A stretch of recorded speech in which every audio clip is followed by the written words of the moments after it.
अस्सलाम वालेकुम नाजरीन, मैं हूं मोहम्मद अब्दुल हकीम। 7H न्यूज़ में आपका इस्तकबाल है। नाजरीन, आज मैं आपको एक ऐसी सच्चाई दिखाने जा रहा हूं जिसे आप देखकर या तो परेशान हो जाएंगे या फिर इख्तिदार का किस तरीके से, पावर का किस तरीके से इस्तेमाल किया जा रहा है। आइए देखते हैं।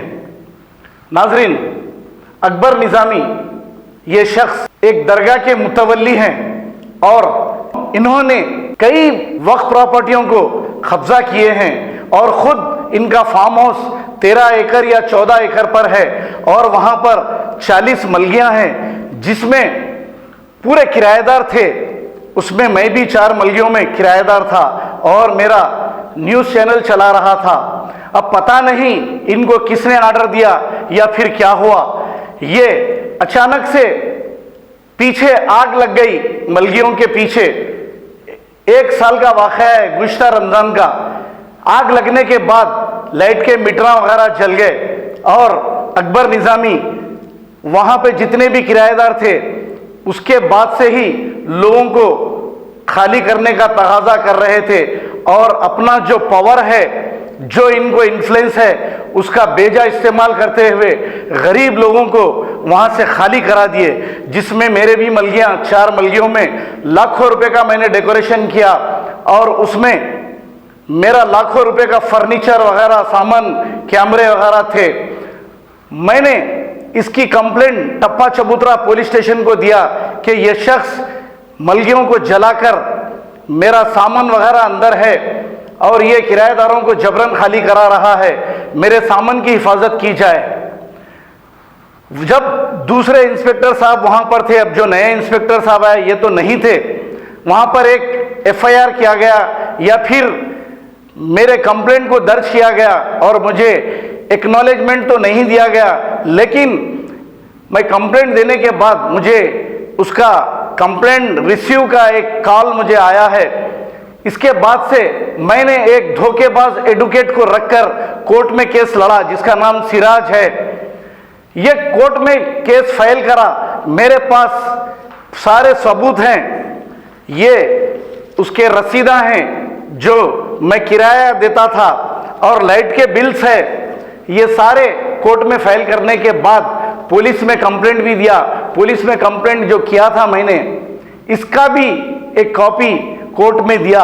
अब इनके तो बड़े रसूखात हैं, ये हमारे वकील को मैनेज कर लिए हैं और हमारा वकील बिक चुका था, ये मुझे मालूम नहीं था। मैं इस पर भरोसा किया और ये केस चल ही रहा था। मैं जब भी वकील को पूछता था कि ये जज नहीं आया, जज नहीं आया कहता था और ये भी कहता था कि मैं सारा आर्गुमेंट कर चुका हूं, अब सिर्फ तुमको ऑर्डर मिलने वाला है। तो नाजरीन, आप देखिए, अगर मैं कोई भी बात सच्चाई बताता हूं तो इनके कुछ भक्त, इनके कुछ वर्कर्स गाली गलौज करते हैं, कमेंट करते हैं। ये मुसलमानों को किस तरीके से धोखा देकर अपने पावर का इस्तेमाल कर रहे हैं और अपने पावर का इस्तेमाल भी अपने ही लोगों पर कर रहे हैं। नाजरीन, मैं 20 साल तक तेलुगु देशम पार्टी में था और मैं नामपल्ली में रहता था। जैसे ही तेलुगु देशम पार्टी खत्म हो गई, मैं अपने घर पर आराम कर रहा था, अपना ऑफिस वगैरह रख के। मेरे घर पर सुबह सुबह असदुद्दीन अवैसी साहब MP मेरे घर को एक 20-25 लोगों के साथ आए। ये वाकया 2009 का है। वहां पर का कैंडिडेट जो था, काउंसलर का, कॉरपोरेटर, वो बिल्कुल वीक था, वो काम नहीं करता था, उसको कोई भी वोट देना ही नहीं चाह रहे थे। लेकिन वहां पर मेरे कई ज्यादा सर्विसेज थे। मेरे घर को आकर MP ने ये कहा कि आप हमारी पार्टी को काम करो। अब मैंने ये सोचा कि इतना बड़ा आदमी मेरे घर को आके कहने के बाद मैंने काम किया और उस कॉरपोरेटर को मामूली सी अक्सरियत, जबकि वहां का कैंडिडेट BJP कैंडिडेट था जो सिर्फ और सिर्फ 700 वोटों से हारा। वो सिर्फ अल्लाह उसके रसूल के बाद मेरी वो मेहनत थी। मुझे MP साहब गले लगा लिए, मैंने अच्छा काम किया और इनसे कोई मुतालबा, कोई शर्त नहीं रखी। एक बड़ा आदमी सोचकर मैंने इनके लिए काम किया। फिर जैसे ही इनके दरबार में मैं जाता था, वहाँ पर कोई मेरा काम मैंने इनसे नहीं कराया। मैं ये सोचता था कि ये कौम और मिल्लत की जमात है, चलो इतना बड़ा आदमी मेरे घर को आकर ये कहा, मैंने काम किया। उसके बाद वहाँ पे मुझे नज़रअंदाज कर दिया गया जैसे ही इनकी गर्ज निकल गई। अब 2014 में जब इलेक्शन आए तो फिर मुझे ऐसी ऐसी बातें करके मुझे बुलाया गया, फिर मैं इनके लिए काम करा। काम करने के बाद जाफर हुसैन मेराज को मैंने काम किया। उसके बाद भी मैं सोचा कि अब तो मेरे लिए कुछ करते होंगे, लेकिन मेरे लिए करना तो कुछ नहीं था, मुझे सिर्फ थोड़ी इज्जत देते तो काफ़ी था। ये कौम और मिल्लत के नाम पे अपने ही लोगों पे कैसा जुल्म कर रहे हैं, मैं आपको ये बताना चाह रहा हूँ। फिर उसके बाद भी मैं खामोश बढ़ गया। 2018 के इलेक्शन में फिरोज खान मेरे ऑफिस को आकर, यही ऑफिस विंटेज पैलेस के सामने जो मेरा ऑफिस है, आकर ये कहा कि भाई आप कोई पार्टी में काम नहीं कर रहे हैं, आप हमारे लिए काम करो। तो मैं उनको वादा किया। करने के बाद फिरोज खान वहाँ मेरे साथ फोटोज वगैरह लेके मेरे न्यूज़ चैनल पर डाला। जैसे ही ये खबर एमपी साहब को मिली, उन्होंने माजिद हुसैन के ज़रिए मुझे बुलाकर लेके गए और दारुसलाम में अंदर उनके रूम में बिठाकर मुझे कहा कि आप ऐसा क्यों करें, आप हमारे लिए काम करो, उसको काम नहीं करना। मैंने कहा कि अरे मैं कुछ भी करता हूं तो आप बार बार मुझे आते हैं और मुझे डिस्टर्ब कर कर लेके चले आते हैं, मीठी मीठी बातें करते हैं और फिर उसके बाद मुझे धोखा देते हैं। फिर मैंने कहा एमपी साहब को, नहीं मैं काम नहीं करूंगा। तो वो फौरी अपनी शेरवानी से पतंग निकालकर मुझे शर्ट को मेरे लगा दिए। ये फोटोज भी मैं आपको दिखाऊंगा। फिर मैंने कहा कि चलो भाई इतना बड़ा आदमी है, हम इनके लिए काम करेंगे। मैं इनका काम करा। फिर जाफर हुसैन के लिए मैं काम करा। फिर उन्होंने जीते। जीतने के बाद अभी कहानी तो बहुत लंबी है, मैं वक्त आने पर ये आपको बताऊंगा, लेकिन ये मेरे यूट्यूब चैनल के भी पीछे ये लोग पड़े हुए हैं। अब अल्लाह की मर्जी है, अगर रहा कोई बात नहीं, नहीं रहा भी तो मुझे गम नहीं है। लेकिन ये कौम और मिल्लत की बात करने वाले अपने ही लोगों पर ताकत आजमाते हैं। आपके दिए हुए वोट का इस्तेमाल नाजायज लोगों पर वो ताकत आजमाते हैं। जैसे हकीम और शहर में कई लोग हैं जिन पर जुल्म किया गया, जिनकी रौडी शीटें खोली गई, जिन पर कई जुल्म किए गए।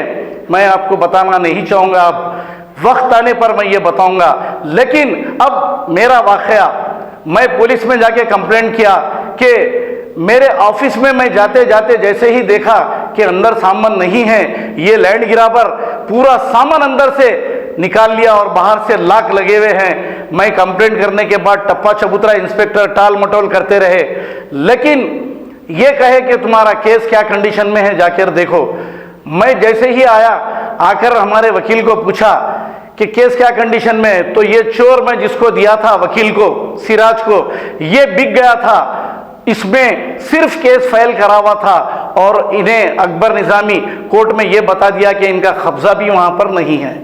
नाजरीन, मैं इसके लिए आप जहाँ चाहे बुलाकर मुझे कसम दो, मैं कसम खाने के लिए तैयार हूँ। मेरा लाखों रुपए का सामान ये डाकू चोरी करा है, इसके लिए मुझे जो सज़ा मिली मैं तैयार हूँ भुगतने के लिए। आप देख रहे हैं शहर में कई लैंड ग्रैबिंग हो रही है, कौन कर रहा है? कभी एमपी साहब मुंह खोलकर ये नहीं कहे कि ये लैंड ग्रैबिंग कौन कर रहा है। हम उसकी आवाज़ उठा रहे हैं तो हमारे पीछे इस तरीके से लाखों रुपए का सामान चोरी कर कर लेके चले गए। जो वक्फ प्रॉपर्टी पे काबिज हैं, बाहर से लाके लगे हुए थे, ऐसा जुल्म ये लोग कर रहे हैं। अब फैसला आपके हाथ में है। आप बताइए मैं इन लोगों का क्या बुरा किया, मैं क्या बुरा किया? अब एमपी साहब को मैं जब इसकी इत्तला देता हूं, एक बार 11:30 बजे रात को एमपी साहब ऑनलाइन थे, तो मैं उनको ये कहा कि मेरे साथ ये जुल्म हो रहा है। एमपी साहब सारी वॉइस रिकॉर्डिंग सुन लेके कोई जवाब नहीं दिए। आप देखिए इनका इंसाफ ऐसा है। अब इसके बाद मुझे जो चाहे कर लो, मुझे गम नहीं है, लेकिन मैं सच्चाई आपको और बताऊंगा।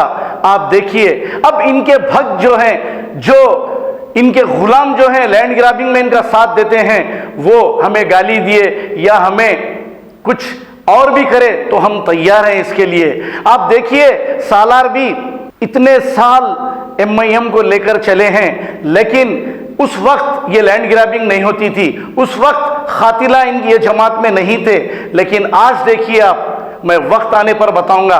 ये सारे डॉक्यूमेंट कोर्ट के मेरे पास हैं। कोर्ट में तो केस फाइल है, लेकिन वकील को खरीद लिया गया। मैं तो नहीं खरीद सकता हूं। अब मेरा कसूर क्या है? मैं गरीब मुसलमान हूं? क्या मैं बीजेपी का एजेंट हूं? बताइए आप। मैं हमारी कौम की खिदमत कर रहा था चैनल के जरिए, हमारी कौम की आवाज और दूसरों की आवाज हुकूमतों तक पहुंचा रहा था। कोई बुरा काम तो नहीं कर रहा था? आप बताइए, मैं कोई लैंड ग्रैबिंग में आज तक था? आप बताइए, मैं नाजायज किसी पे जुल्म किया? उसके बाद फैसला आपके हाथ। और भी बहुत कुछ कहूंगा, वक्त आने दीजिए। जरा ये देखिए, मेरी ऑफिस जो कब्जे में थी, मेरे वीडियोस वगैरह आप देखिए, फिर फैसला आप करिए। फिर ये लैंड ग्रैबर किस तरीके से मेरी ऑफिस को कब्जा करा, आप इंक्वायरी कराइए, फैसला आपके हाथ है। अगर मैं झूठा हूं तो मुझे गोली मार दीजिए, और वो अल्लाह की पाक किताब की कसम खाकर मैं कहूंगा कि मेरा सामान ये लैंड ग्रैबर चोरी करा है, या फिर उसको कह दो कि ये गलत है, तो मैं अल्लाह पर छोड़ दूंगा। आइए देखते हैं ये रिपोर्ट।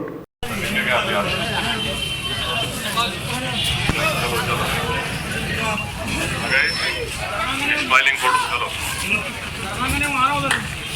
लेफ्ट विंग में लेफ्ट है। चलो, क्या न्यूज का नाम क्या है? 7H न्यूज के मालिक जनाब हकीम साहब।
पूरा एसी उसी में डालिए।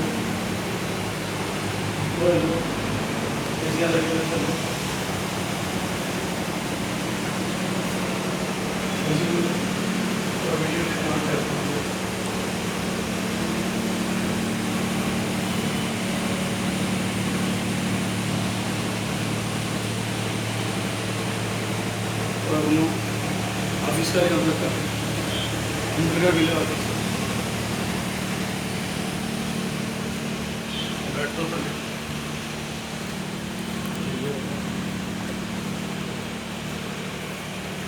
तो ये जो खरीद में क्लोज अप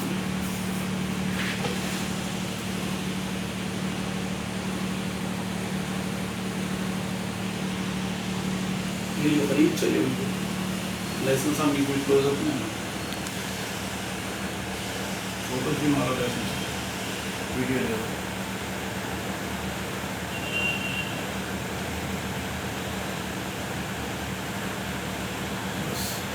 फोटो वाली नजदीक से बिल्कुल करीब से दिखना।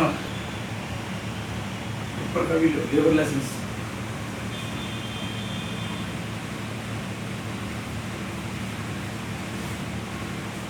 ऊपर का भी लेबर फोटो लो।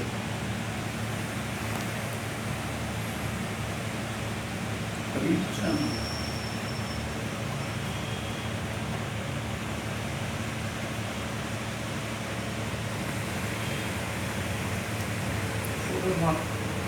लेबर लाइसेंस का मॉडल यहाँ के एड्रेस पे जेड है, एड्रेस बराबर है सर।